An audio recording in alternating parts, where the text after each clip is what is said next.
All right, guys, so it is November 14th, and this is another update for our build process of the new kitchen. So we have had the tracks put in on the ceiling where the drywall will be laying on. Before that, we had the electrical panel updated and swapped over. And so now basically what we're doing is waiting for the inspector to come, make sure the electrical is good before we go ahead and put the drywall on. You'll notice that the sprinklers have also been dropped to the correct height, so they're ready to go. And that will also have another inspection from the city. One more thing that we're waiting for is actually just this fire caulking. So right now you'll see that all the holes have been closed shut. However, there has to be another layer, another barrier between, which will be about a 3-hour fire rating.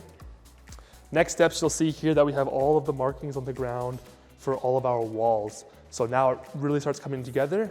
We have basically the 2 bathrooms, the mechanical room, staff room, and then as well the 2 foyers, one for the kitchen side and one for the customer facing side.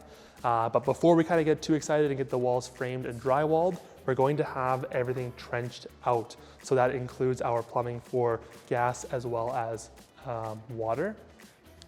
The guys have done a great job. We have the shaft liner put in because the way this unit was constructed is that I'm guessing at one time, this was all owned by one place. However, now it's kind of separated into 2 units. So we have offices upstairs, which are not owned or operated by us.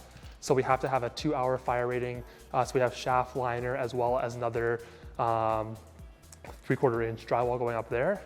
And then once we kind of have all the trenching figured out, we'll be putting in the new furnace and hot water tank. And then we will be doing the floor covering. So it's getting there. So we have had the drywall delivered. It's all here ready to go. And now we're just kind of waiting for some things to be approved by inspectors on the city level before we move on to the next step.